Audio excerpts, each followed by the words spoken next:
Hello everyone. Welcome back to Unikaksha's YouTube channel. This is Ashwini from Unikaksha. Friends, every day I'm trying to deliver the sessions on industry demanding areas and the topics which are always required to work in the industry. So today also I am going to deliver the session on a very important area, that is MySQL. Now I'm going to talk about the constraints which are applied on the table and table data. It is very much important to consider the constraints and to understand the constraints when you are working with the databases. So let's get started and understand what exactly we are going to learn in today's video.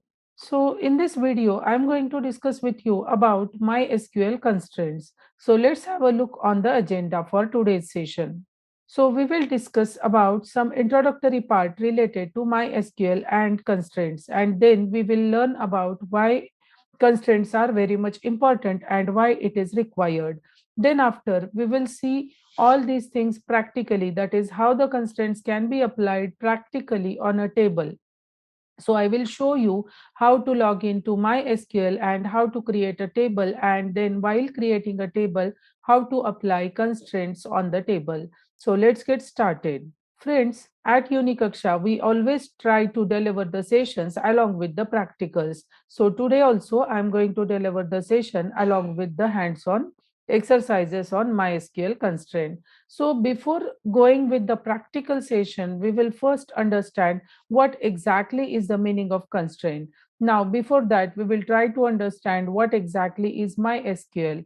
So SQL stands for Structured Query Language, and MySQL, SQL are the database programming languages. So in MySQL, we are going to deal with the tables, deal with the databases and the data stored in the database tables which are created in the databases.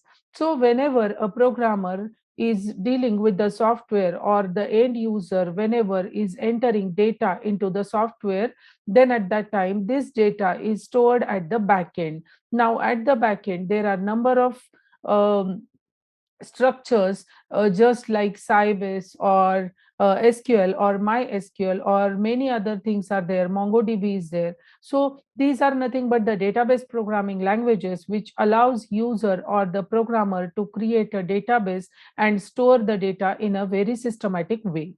So here we are going to store the data in a table, that is in the form of rows and columns. So I'm going to show you about and we are going to discuss about MySQL. So in MySQL, we are going to create a table, and under that table, we are going to store the data in the form of rows and columns. So it is very much important to store a data in a very systematic way, because nowadays data is playing a very important role in every industry. It may be a small scale industry or it may be a large industry, because data is considered as a central part of that company, or it can be considered as a information station from through which all the work can be performed. So let's have a look on MySQL constraints. Now basically constraints are nothing but the rules and regulations which we are going to apply on the tables.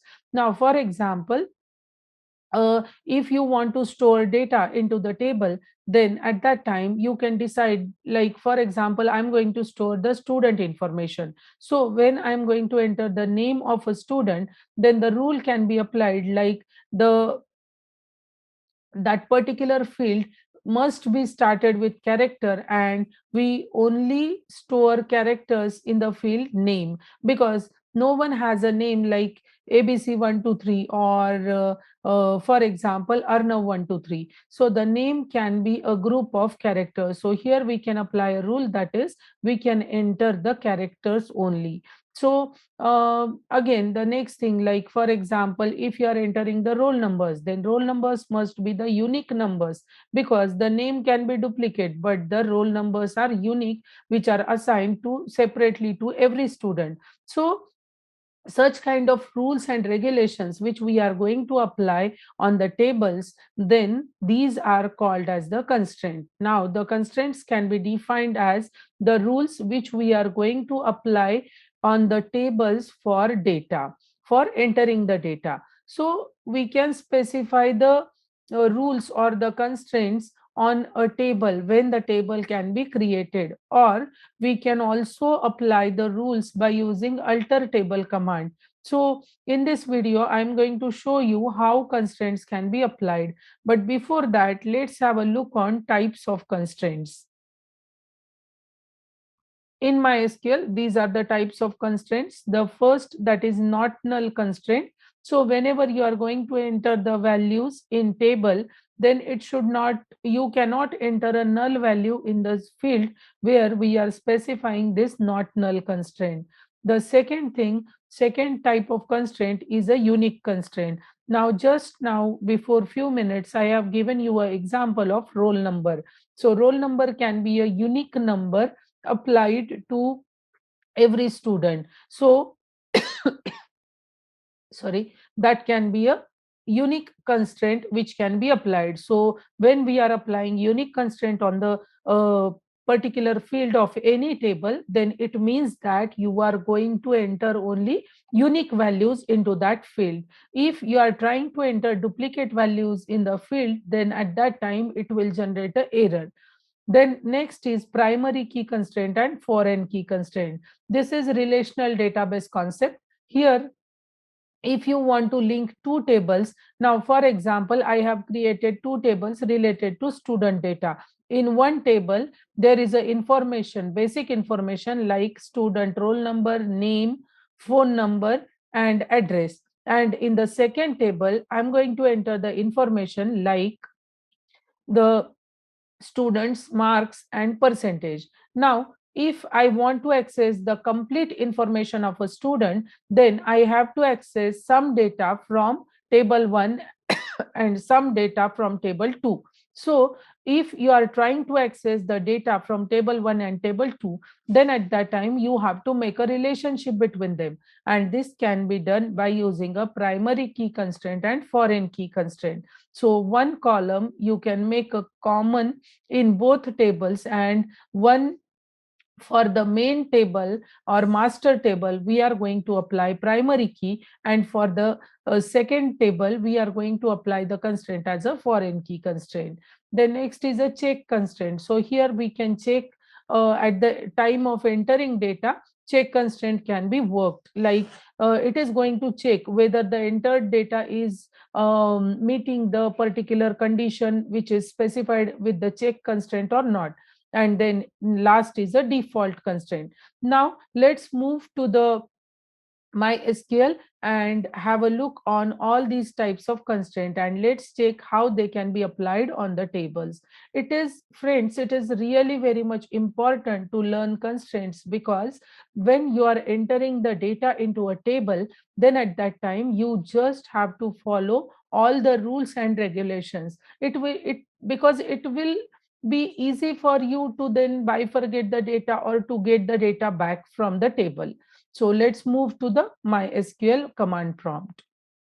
Now I have started MySQL here. Now here it is asking me for password. In my last videos, I have told you how it can be installed and how to use it on your machine. But still, I'm going to repeat it. Now here the password will be root. So it will show you the command prompt of MySQL. Now here you can start with the table creation. But before that, the first thing you have to do, that is you have to select a database if you have already created, and you have to use a particular database, or else you can create a new database.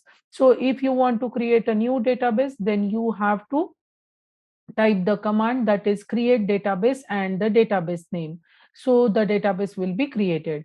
But if you want to use the existing database, then you have to write the command, that is use database name. So first, if you want to check how many databases are available on your machine, then at that time you have to type show databases command. So it is going to show you the databases which are created on your machine. So now I am going to use my database, that is Unikaksha. So here I will use command. So my database has been changed. Now I am okay with creating the table because I have already selected a database, and now I'm going to enter the commands, that is create table, alter table, insert, drop. Any command can be used here. So I am going to now type the command, that is create table command. So here I have to write create, for creating a table, the command is create table command. So let's have a look on that. So here I have created a table EMP, and inside that I have added the fields like ID, which is whose data type is integer, and the constraint I have applied, that is not null. Make sure that whatever table you are creating, that must have a unique name. So already I have created table EMP. So if I'm going to give the same name, then here it will not uh, take, or it will give the error. So here I'm going to enter create table, and name of the table is EMP101. Inside that I have added three fields. One, that is ID, whose data type is integer and not null constraint has been applied. Then second, that is last name, whose data type is varchar and its constraint is not null. And third, that is age, whose data type is integer, and I have not applied any kind of constraint to that. Now when I'm going to press enter, if everything goes correct, then it will create a table. So I got a message that is query okay, and zero rows affected because I have not entered anything there, but the table has been created. Now if I describe the structure of a table, then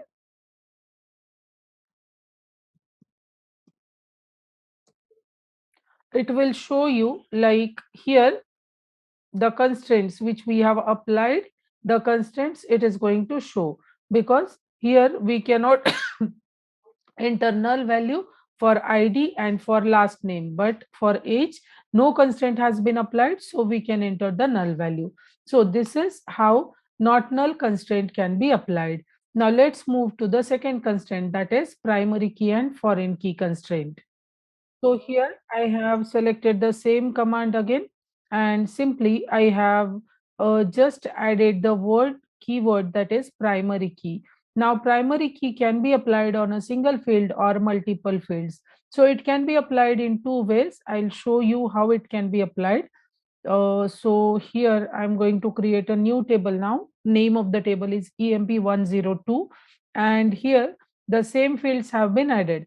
So ID is having a not null constraint. I'm going to remove that, or it can be also there, no problem at all, because I'm going to apply the primary key constraint on ID. So here, not null, here also with the field name, I can apply the constraint name. Or when you have entered all the fields, then after you can specify this, that is primary key, and in bracket you can specify the field names on which you want to apply the primary key constraint.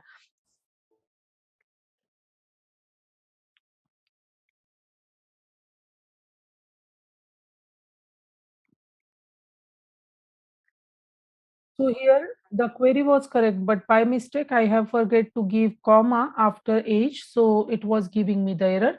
Now it is okay. So this is the query, that is create table, table name, and then inside bracket you have to specify the field name. So you have to write the keyword, that is primary key, and then the field name to which you want to apply the primary key constraint. So this is the way how you can apply the primary key constraint. Now here, if you describe the structure of this table, that is EMP102, so you can check that here the key is primary key which we have applied to the table. This is the way how you can apply the primary key constraint. Now whenever you are applying primary key constraint, then at that time you cannot insert the duplicate values in that field. So for example, if I'm going to write here the command that is insert into command, and I have entered id that is 1, so I cannot enter it back. Okay, because no duplications can be allowed when you are applying a primary key constraint. The values must be unique values. This is how the primary key constraint can be entered.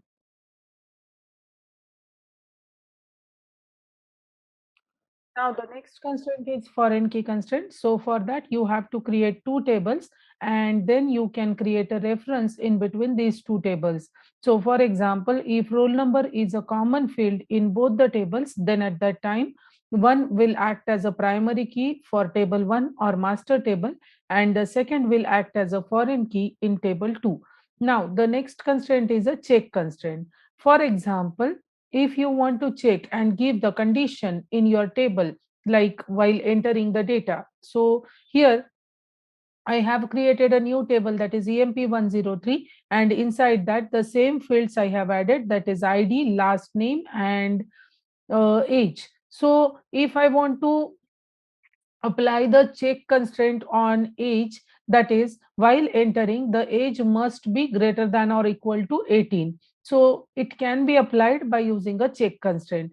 Here you can see that I have written check, in bracket I have written age is greater than equal to 18. It means whenever I'm going to enter the data into table by using insert into command, then at that time if I am trying to enter the age below 18, then it will generate an error message. So this is about the check constraint. So you can see here, that is I have written insert into command for the table just now we have created, and I have entered the values, that is 101 for ID, then Joseph for last name, and 12 for the age. So 12 is less than 18. So here it had generated the error, that is check constraint has been violated.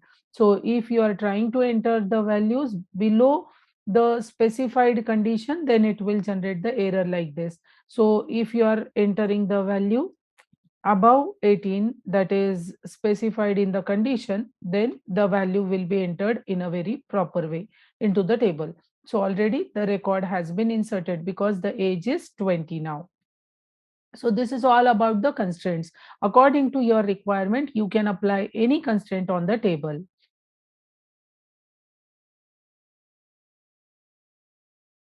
Friends, in this video, I have tried to explain my SQL constraints along with the examples. I hope you understood all these things very clearly. So for such kind of more meaningful videos, stay tuned with us at Unikaksha. Till then, thank you so much.